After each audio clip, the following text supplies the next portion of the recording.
What's up, everybody? Today we're here.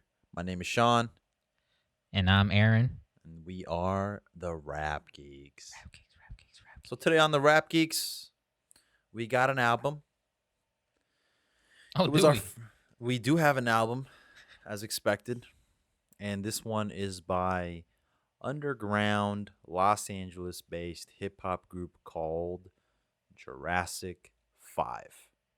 Jurassic 5, y'all. This J5. this album is called Quality Control, and it has absolutely nothing to do with QC Entertainment based out of Atlanta, Georgia.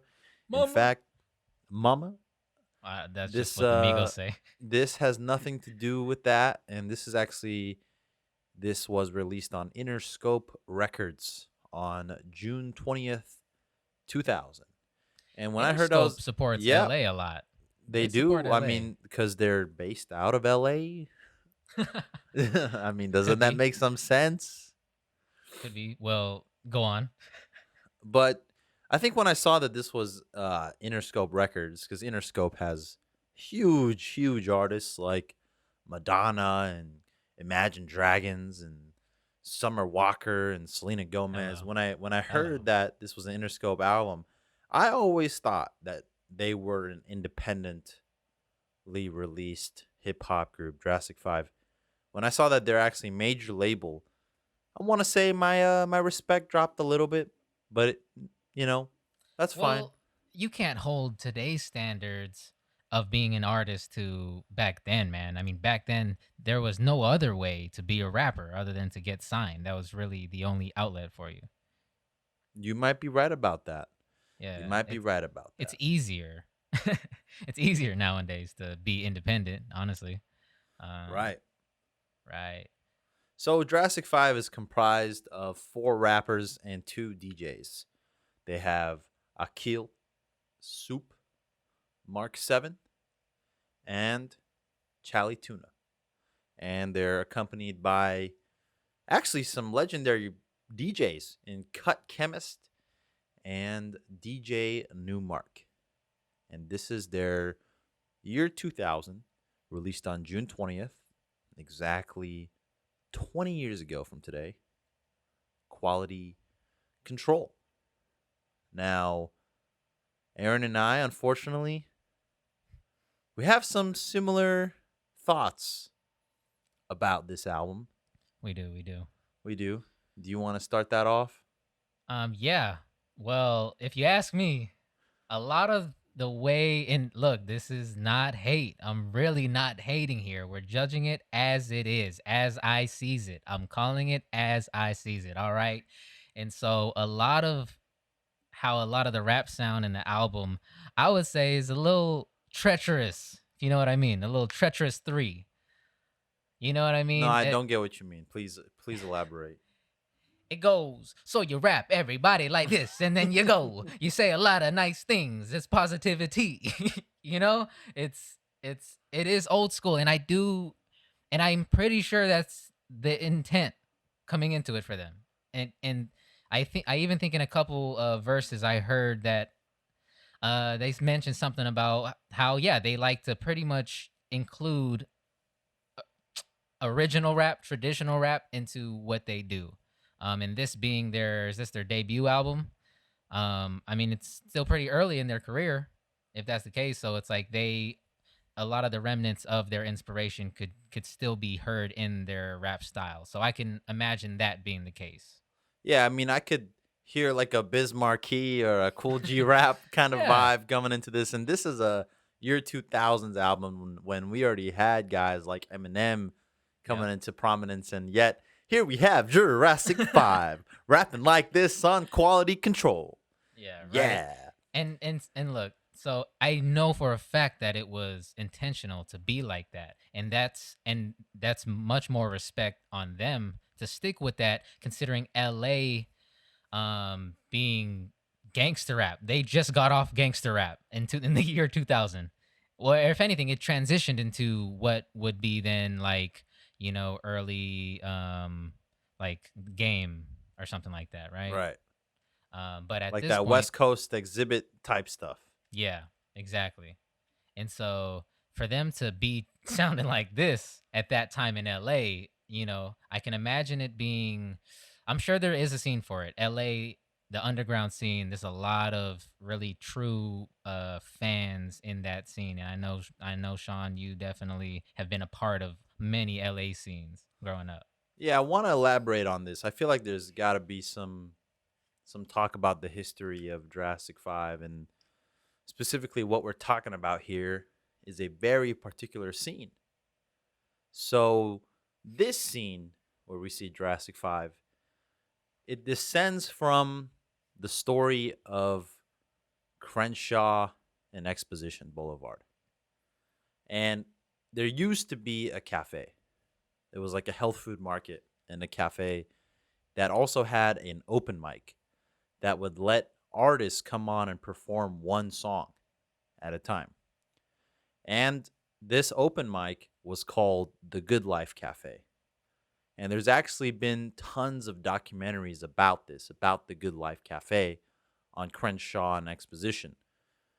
This cafe was pretty important to the LA alternative hip hop scene. And, there's been some rappers you might have heard of, like The Far Side, Abstract Rude, particularly right here, Jurassic 5 was merged from two different groups that came from that Good Life Cafe, which was Rebels of Rhythm and Unity Committee. And they just decided that they would come together and create Jurassic 5.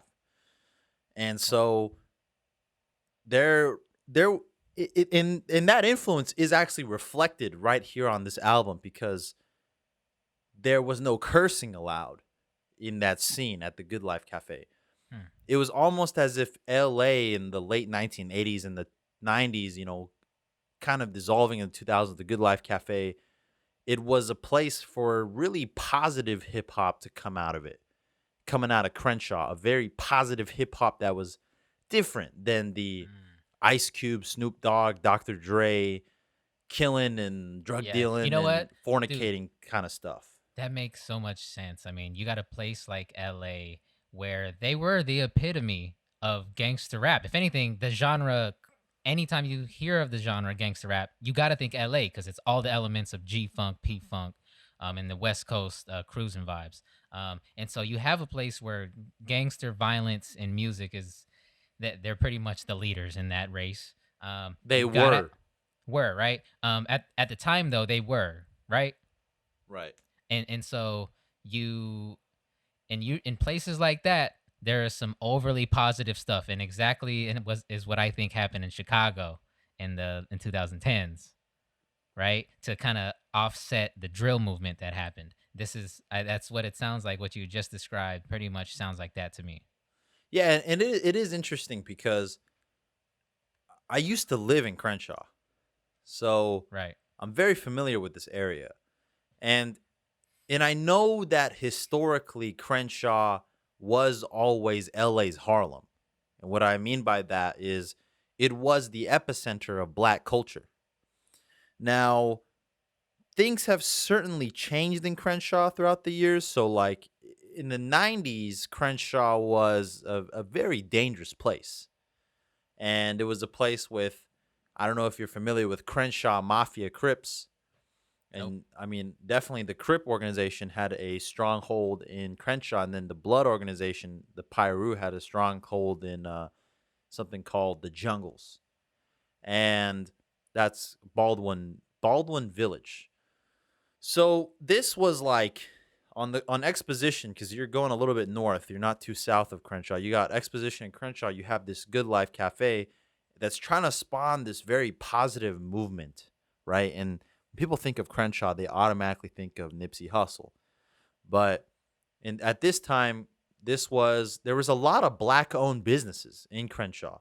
And right now, that is definitely not the case anymore. In fact, if you drive through Crenshaw with me and we were to explore the neighborhood, you'll notice that there's a lot of buildings that are completely empty, that have been ransacked and graffitied, and there's just not that many more black owned businesses. There's actually just a lot of chain fast food joints now.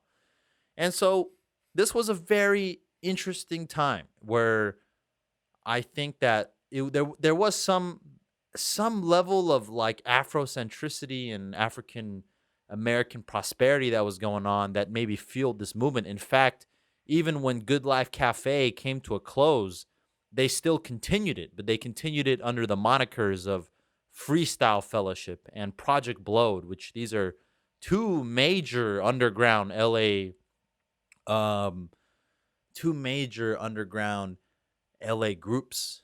And so think that definitely played a role in it. And another thing is, this is something I wanted to point out. No one's ever going to notice this except me. If you look at the album cover, you'll see them sitting down on the intersection.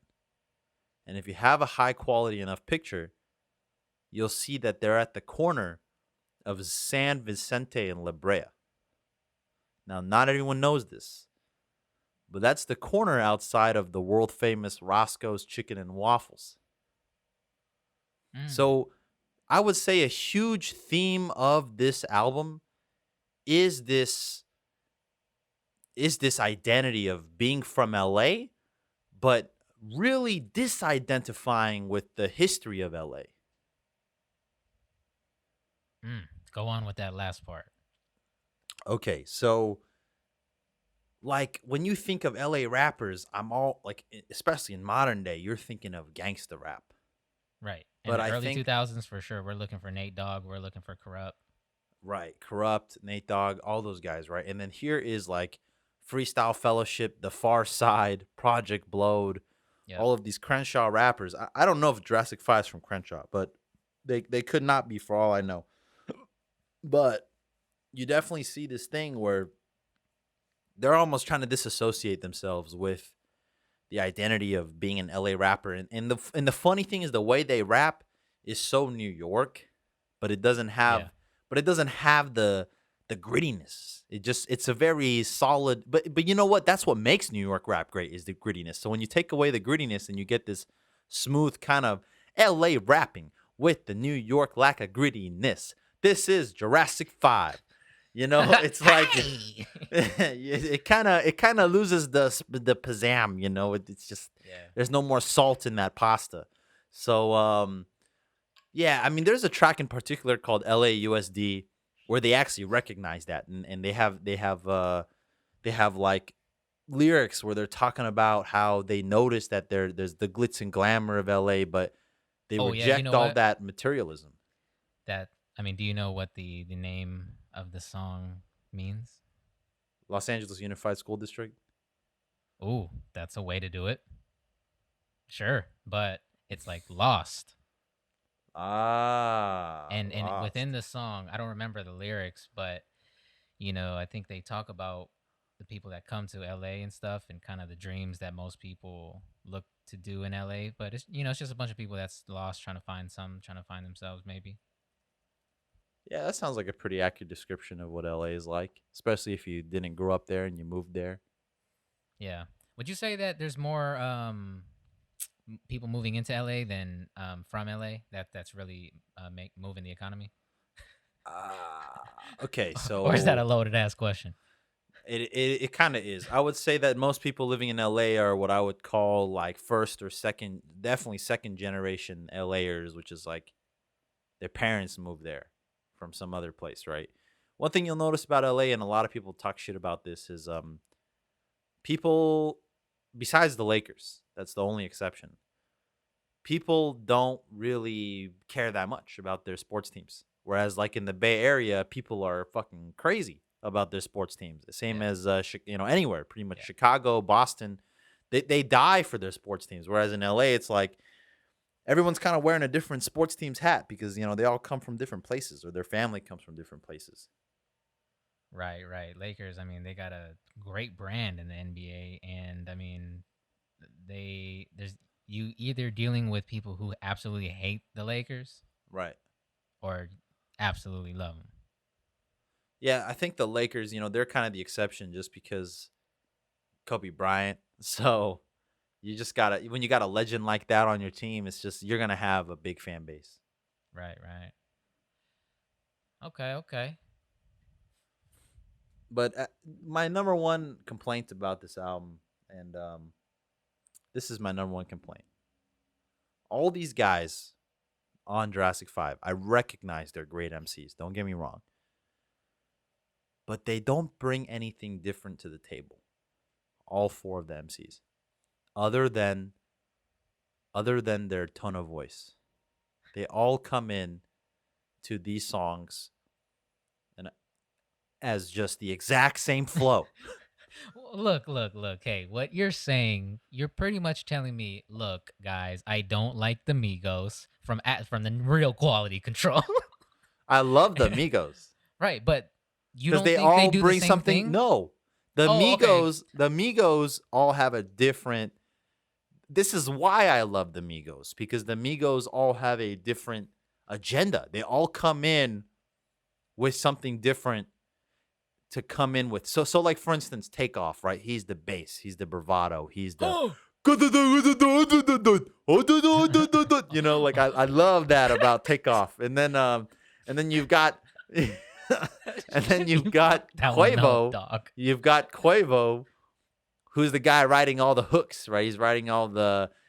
I mean, here you could probably do a better Quavo impersonation than me. Yeah, Quavo, yeah. No, I'm joking. You know. Yeah, I'm with Then you you. got Okay. Offset, and then Offset's kind of in the middle. He just hits that, Right. and he's a very fast rapper. He can put out the Yeah. most bars. But So. look, you just proved my point. Like that's exactly what they do. If you're only talking about the tone of voice, and if you're the tone of voice is what pretty much Migos does differently. Obviously, the flows the flows are alternate. different with Migos. Well, now, but in the beginning, it all was pretty much about the same flow, just a Could be. different tone of voice, and that's exactly what Jurassic 5 did for the majority of this album. If that's to go off of your point, Right, but Jurassic 5 makes music that's like literally 10 years lagging behind what innovation is. And if people were to say that Jurassic 5 was the Tribe Called Quest of the West Coast, I think Hey, that's look. sorely interpreted, because the Tribe Called Quest was innovating in every single album. Jurassic Yeah, 5 was right, trying to pick up on sounds other than, right. you know what? But here's the thing. They do have great production quality. They have great DJs. They have great DJ Newmark and Cut Chemist, and those guys, when they're coming in on the track, they're really sampling and scratching and doing all this stuff that, is awesome. But just the rappers, yeah, it's just, I don't know. It's Look, lackluster, dude. I've never questioned the production quality of this album once.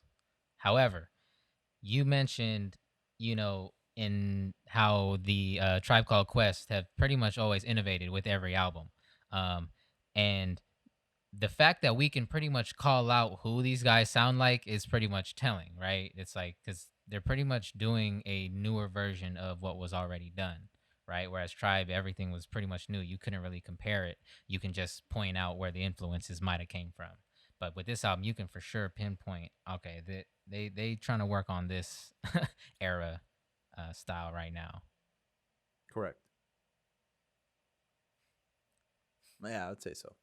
Yeah. That, what, for me, the only song that I really liked might have been outside of the single that we watched. What was that? Quality Control. Right. The swing set was interesting to listen to. The very yes. last song. I was going to say the exact same song. The It was- swing set. Okay. First thoughts. Yeah. Well, it's crazy, and it does show off the DJing capabilities of It's a DJ flex. Newmark and Cut Chemist. I liked it. Big ass flex. Right. Yeah.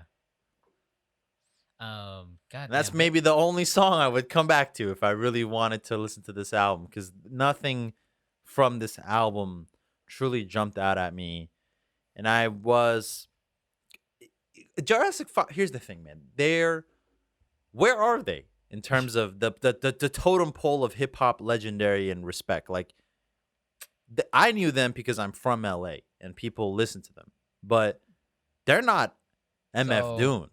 They're not, I don't know where they sit in terms of. They sit in the KRS-One area, probably. No, man. No, they definitely Where don't. No. It's hip hop education. I can't say that. Do not Well, disrespect so look, KRS-One like that. Listen to me. Based on, Well, so dude, KRS-One nowadays, man, he's a little too tough on the new cats, bro. He don't even I don't he hasn't shown any love to the new cats, man. And so he's probably still stuck in the old hip hop ways. And I'm only judging Jurassic 5 off of this one album, guys. All right. So this is what I'm gonna say is the reason why I say KRS-One is because these guys seem to be like stuck in the old school, reminiscing about it and trying to revamp it. And that's only based on this album. Again, we don't know even what they're doing right now, but I can imagine they're still on some golden age era. Could be, man, but KRS-One, I gotta defend my man right here. The first of all, Boogie Down Productions was the first hip hop group to make violent hip hop. And in that regard, Scott LaRock and KRS-One, that's history, bro. Like in the 80s, no one was doing what they're doing. And then when he went solo after Scott LaRock died, he came out with a blasting debut album. And the dude had hits on, I believe, Jive Records, for all I know. I believe it's the same record label that I think Backstreet Boys was on. And he had radio hits. He had maybe two or three throughout his career. What does Jurassic 5 have?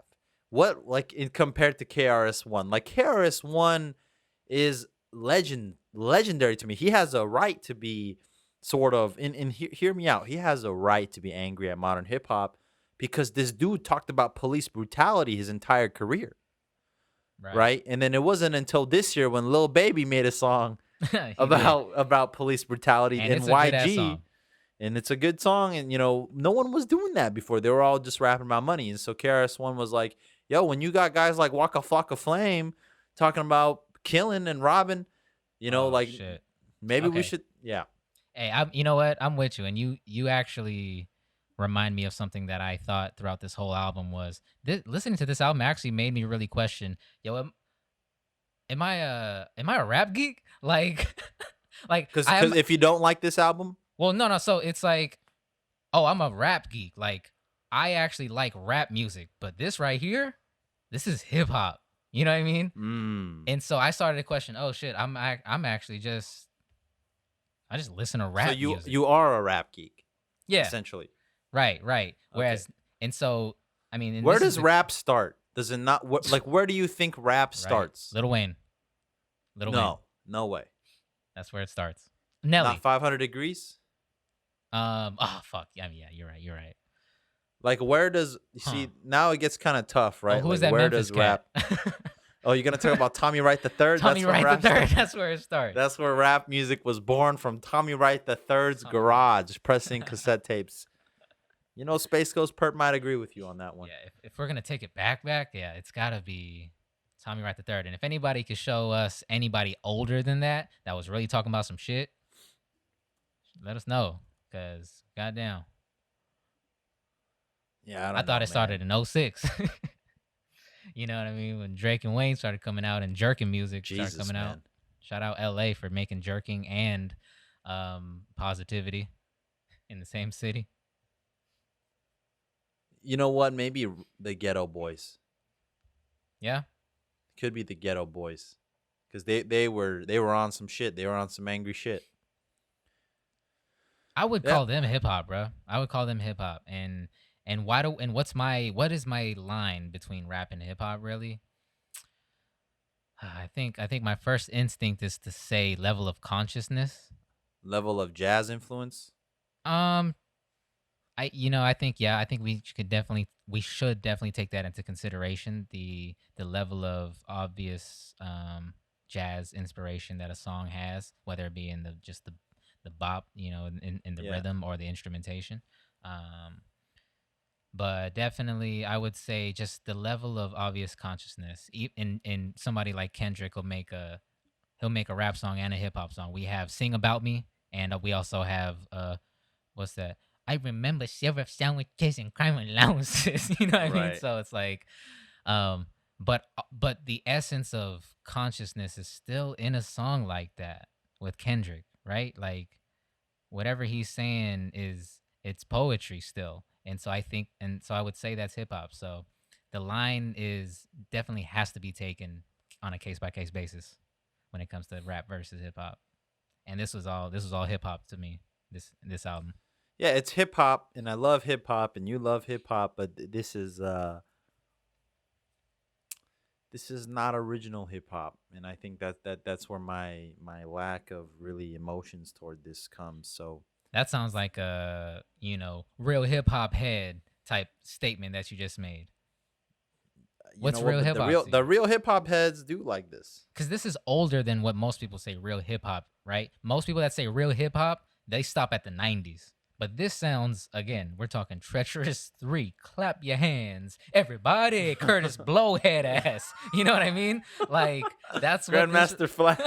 right, Furious 5 sounding ass. You know what I mean? So, like, this hip hop for me stops at the 90s pretty much. That's just where it's at. And so again, my whole point really was to say that yeah, I am a rap geek. I cannot claim I'm a hip hop head really. Okay, I respect the man. So I mean that's my my take on the album. I got this might be the shortest one we ever do, but like, you got anything else, man? I really don't. Hey guys, I do say check the album out. It's super clean. You could I play don't it say with your check the kids. album out. I don't say that. I say give it a chance, y'all. What you talking about? At I say least listen to some Brand Nubian, listen to some De La Soul, listen to a Tribe Called Quest, even listen to the Far Side for all I care. But do not. This is not on my recommendation. Interscope lost money on this. oh golly. Oh my god. We need those bombs. We need Charlie Sloth bombs for that You one. need a Though. We need some of those. Well, damn, you well, were. that's it, man. Well, in Rap Geeks fashion, wherever you find podcasts, please give us a like. And if you're on YouTube, please give us a subscribe. If you like this album and you don't like our take on it, please leave comments. We do try to respond. Right. This has Convince been, us. Try to huh? convince us to listen to this album or not. Yes, Or yes. Please you know tell what I us mean? why we're wrong. Yeah. Fuck yeah. This is the conclusion of the Rap Geeks episode of Jurassic 5's Quality Control. Thank you guys for listening. We love the hell out of y'all for doing that. Again, it's the Rap Geeks. My name is Aaron. My name is Sean. Playback appeal, baby. Thank y'all. Peace.